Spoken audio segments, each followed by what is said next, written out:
is Rev Pat helping us to get off our butts. Thank you. Getting off our butts, and I want to acknowledge that Heartbeat has a new member.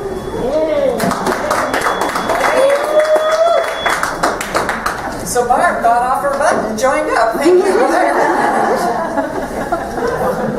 Now you probably know I love a pun. So we got 1 T butts and 2 T butts, right? So I want to start out with the 1 T butts. And those are the butts that get in our way as we journey along our path to where we're going. They're the yeah butts. Yeah butts. I'd like to see my friends more often, but I'm out of time. I'd like to travel to Europe, but I don't have any money. I'd like to help you out, but I'm overcommitted. You know all those stuff? That but stuff. But nothing. But nothing. The word but is a stopper. It's a stopper. And the first thing that helped me out the most on this is somebody suggested to me that we change the word but to the word and.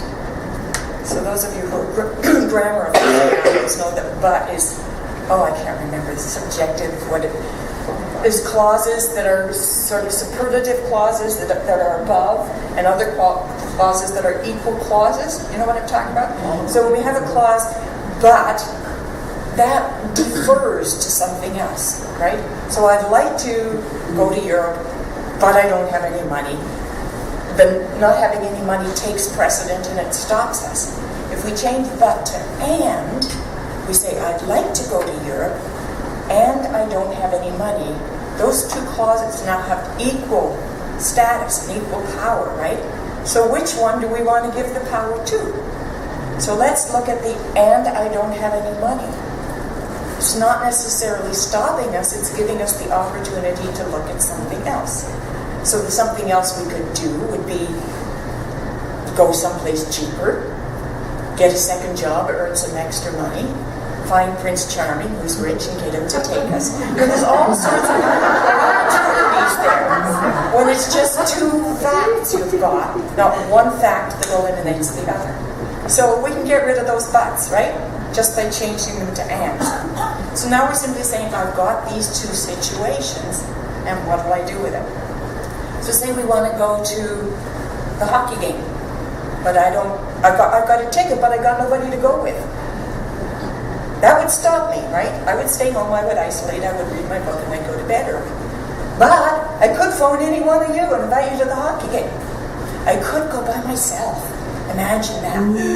Going by yourself. But the thing is, if you went by yourself, you might find somebody standing outside the arena who wanted to buy a ticket and couldn't get one. And you could say, here. And that might turn out to be Prince Charming who's going to take you. So we've got all these choices. So we study, and we take these self-mastery courses and self-discovery courses and self-awareness courses, and we, talk to each other. And the purpose of a lot of that is to discover what our buts are. Because sometimes we don't even know we got them. Yeah? There's all sorts of buts going around there. You don't even hear them, but you're acting on them anyway. And so when we discover who we are, when we look at that, we find out what our buts are, we bring them up to the fresh air and look at them, then we can decide whether or not they're working for us, and whether we want to keep them or not. And in learning that information, we are empowered to let them go. We can simply let them go. And we've been affected by, influenced by all sorts of things with these buts. They might be our mother's butts and our father's butts and our teachers and our ministers and our governments. All those butts have influenced us, right? And we don't necessarily need to keep them anymore. When we look at them and say, that's not my butt. That's that preacher's butt. Let him keep it. So we can uninfluence ourselves. We can give them back. We can give them back. And as we begin to live up to our full potential as actualized beings, we learn who we are. And we come to realize, if we're studying metaphysics or New Thought, this philosophy, we come to realize that we are children of God, if you like that term. We're made in the influence and the image and likeness of the divine, of the infinite. And that's who we are. We are actually walking manifestations of the divine right here. So we have all that. We're capable. We have a power within us. And we're all capable of creating time and money and health. We realize that it's not just something that's happening to us from outside. We realize that there's a power inside us that enables to actually create for ourselves that money that we want, or the time we want, or the health we want. And that may be one of the reasons why some of us don't get off our butts. Because we don't want to take that responsibility. It's easier to say, well, that's the will of God. Turn it over to Jesus, whatever it is. This is a very simple teaching, but it ain't easy. It ain't easy. Because you know what? We're in a school here, all of us in life. And some of us, we get problems in school, math problems, right? In grade 2, we learn to add and subtract. In grade 3, we learn to multiply and divide. And then in grade 10, we learn geometry. In grade 11, we get into calculus. We think we only get one lesson to learn, right? We think, I've just got this little problem here with my poverty, and I'm going to just grovel in that for the rest of my life. Because the thing is, once you get your poverty handled, or whatever it is, that your problem, your challenge is, you get a bigger one. Did you know that? Once you can prove you can handle all the little challenges in life, you get a bigger one. So it's real tempting to just grovel around down here in this little problem for a little while, so that I don't have to take on a bigger one. But that's our purpose in life. See, if I handle all my problems, I don't have to take on yours. Now that doesn't mean I get to fix you or make you guilty or any of those things, because your problems and my problems are kind of our problems. So if I handle Pat's problems, then I get to handle the center's problems, and then we get to handle Kamloops problems, and then we get to handle British Columbia's problems. You see how it goes? I'd rather hang on to those little butts, wouldn't you? So, getting off our 1T butts puts us in a position now so that we're ready to get off our 2T butts and do something, right? We're ready to do something about it. That's the crunchy part of our teaching, real big crunch. I used to run, and on the island there's a galloping loose trail, which is the old CNR right-of-way that they made into about a 30-kilometer long linear park. And I used to run along this park, and it goes by the Souk Harbor, which is a body of water that's looks like a lake, but it's ocean because it's protected by a big peninsula. And this day I'm running along, it was extraordinarily calm. And the water was so flat, I could not only see the mountains reflected in the water, I could actually see the clouds reflected in the water. And it was just so breathtaking and peaceful. I'm just running and actually enjoying running, and I'm thankful to be alive and thankful to see this. But for me, it doesn't last very long, because no matter what I'm doing, there's always an undercurrent of something else that I carry with me. And what I realize when I look at it, that undercurrent is actually grief. It's always kind of with me, because I know that so many of my brothers and sisters around this planet are not able to enjoy any of that. And sometimes we want to deprive ourselves. I can't enjoy this until everybody can have it. Why should I be happy when people are suffering? And I work with that a lot. And sometimes I was at a conference once, a New Thought conference in Phoenix, and I was going through this. The speaker was talking, and I was just blubbering all over the place. And he said to me afterwards, "What's the problem?" And because he was talking about happiness. And I said, "How can I be happy when so many of my brothers and sisters are at war?"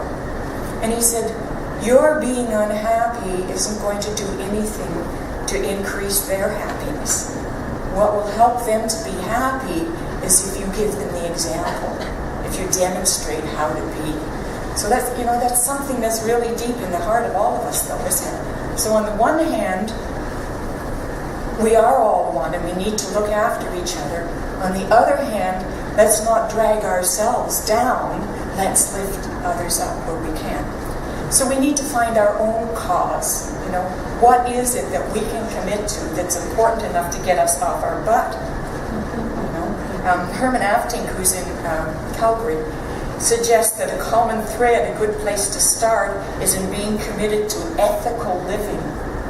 So when we look at our purpose in life, it might be all sorts of things, but that's a good thing we can all a common thing we can adopt is be committed to ethical living. And then American philosopher Josiah Royce committed his life to a study of what constitutes a good human life. What's a good life all about? And he concluded that the element, the thing, that when we're dead and gone, people will say, she led a good life or she led a wasted life. The thing that differentiates that is a loyalty to a worthy cause. And everybody has said this, all philosophers, even philosophers like Henry Ford, said that happiness comes from service. Right? Something that lifts us above ourselves to a worthy cause, to some common cause. So what each of us need to do when we're looking for our purpose is to find the cause that lifts us up and commit to it. Commit our time to it, to our energy to it, to our money to it. We talk in centers about tithing, and people get upset because they say that church is always looking for my money. But we've never said that your tithe should necessarily be to the church or to the center. Your tithe needs to be to what inspires you, especially spiritually. So if you get your inspiration from the center, great. But if you get that from Amnesty International or from Disneyland, what inspires you? What lifts you up that you want to commit to? Because money is just a symbol of your commitment, like your time and your talent. So find the thing that calls to you. And sure, any great undertaking requires money. Your tithe enables this center and various other things to flourish. But it's really more about for yourself, for knowing what you're committed to and what you're all about in your life. So I don't have to preach to the converted here. We're volunteers, right? Just by the nature of who we are, we're volunteers and servers. I'll bet you almost everybody here is volunteering in something. And that's where our true satisfaction in life comes from. If you think about that, when are you really contented and happy and at peace is when you're serving something else. I read this last week and I want to read it again. This is from Goethe. Until one is committed, there is a hesitancy, the chance to draw back, always ineffectiveness concerning all acts of initiative and creation. There is one elemental truth, the ignorance of which kills countless ideas and splendid plans, that the moment one definitely commits oneself, then providence moves too. All sorts of things occur to help one that would never otherwise have occurred. A whole stream of events issues from the decision, raising in one's favor all manner of unforeseen incidents and meetings and material assistance which no man could have dreamed would have come his way. Whatever you can do or dream you can do, begin it. Boldness has genius, power, and magic in it. Begin it now. And we saw a demonstration of that with what Lisa pulled off with that float yesterday in about 2 weeks' time. When none of us really had the vision, we had the idea it would be a nice thing to do. And we all kind of waited, and all of a sudden there was Lisa with intention, and it all fell into place. So what are you committed to? And as Shakespeare said, what great thing would you give your life to if you knew you could not fail? Robert Schuller, who had the Crystal Cathedral, he had that vision of that Crystal Cathedral in his mind, and they hired an architect, and the architect brought his rendering and his design, and he could see, looking at Robert Schuller, that he was a little disappointed in it. But Robert Schuller, being a nice guy, said, who am I to challenge the expert? And the architect said to him, architecture is too important to be left to the architects. Right? Politics is too important to be left to the politicians. Right? We need to participate. Our health is too important to be left to the medical profession. We need to get in and take charge of that ourselves. Peace is too important to be left to the diplomats. We need to do that. We need to speak our word. And the thing is, we don't realize how creative and powerful our word is. Each and every one of us, when we speak, we set something in motion in the universe. So our purpose, what our service can be nothing more than speaking our truth sometimes. Staying grounded in what's true and what's real and speaking from that. Now that we know who we are, divine beings walking the earth, we know that there really aren't any buts. There's only ands. There's only ands. So we can say now, I'd like to make a difference in the world. And I know that there's a power in the universe, and that power is within me. And the minute I set my attention, that power aligns with everything I do. I am empowered. Sometimes, in order to empower someone, I have to not help them. Do you know the difference? Mm-hmm. Sometimes I have to take the risk that the way I can be of service to someone is to point out that the problems that they're experiencing in their lives is because they're assigning responsibility to something else instead of grasping it over here. And some people aren't ready to hear that, but I have to take the risk that they, if they want to prefer to think of themselves a victim and the world's just doing it to them. But my assignment is to teach this truth that I know. And so I have to take the risk. If somebody's not willing, they might get ticked off at me, they might go away, they might stop coming to the center.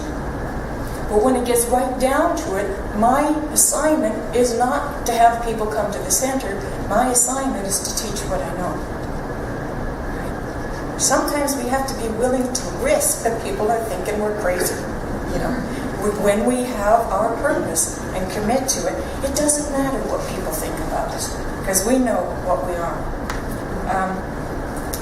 Now this, as I say, I have sometimes to remind people of who they are, doesn't give me a license to make them feel guilty, or to hurt their feelings. I have to say that with as much love as I can.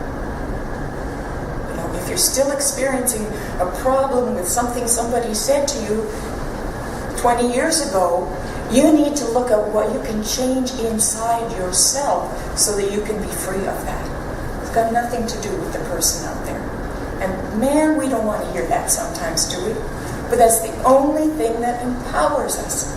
My first experience of this was when I was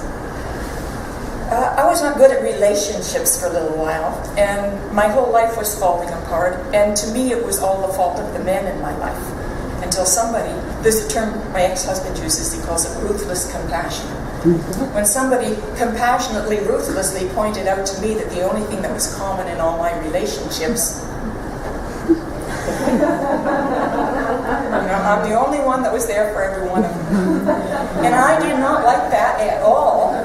But I'll tell you, that's the most liberating knowledge you can possibly find in your life. Robert Schuller, again, offers the ABCDs of possibility thinking. Attitude, belief, commitment, and decision. And I talked last week about the difference between decision and choice. When we decide, we kill the other choices. We're committed to this one. And social philosopher George Herbert Mead says, like this, attitude is not simply a point of view. It's an integral part of the action, a determinant of the outcome of any human act. So attitude is much more than just what we think about something. It's actually, part of the motivating power that has to be so. And commitment. Anybody have any trouble with that one? They like to keep that back door open and their foot out in there, just in case something better comes along. So, we make a decision, even if it seems impossible. So, we decide for peace on earth. We decide for the eradication of cancer. We decide for enough food for everyone. And the power lies with us. Again, if we create our own responsibility, we can't look to the politicians to do that.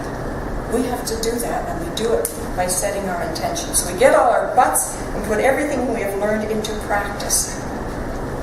That's the reason that we spend so much time studying and thinking and intellectualizing this stuff, is just to equip ourselves for action.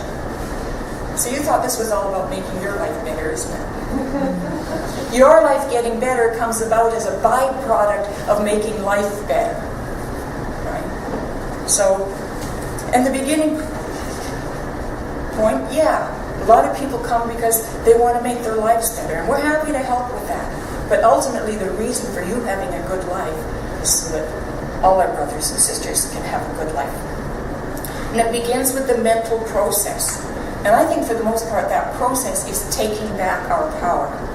Because we are infinite beings in the image and likeness of God. We have that same God power within us. But we give it away. We give it away to our spouses and our parents and our children and the government and the ministers. We give our power away. But you know what? So much, to me, I think when we think we're talking about power, we're really talking about control. You know the difference, right? We want to control people. And so, when we're in conflict with someone, we've given our power to them. Whenever we have a conflict with someone, we have given away our power. Now, because they have our power, we try to control them in order to have control over our own power, right? But all we really need to do is take our power back. And we don't need to wrestle for it or struggle for it or fight for it. We just need to realize that our power comes from here. It bubbles up from here endlessly. And so we turn within and get our power back. And the thing is, when we take our power back from somebody else, it frees them too. Because if they've got this burden of having our power they're trying to carry around, how can they concentrate and be focused on their own power? So we reclaim our power just gently taking it back.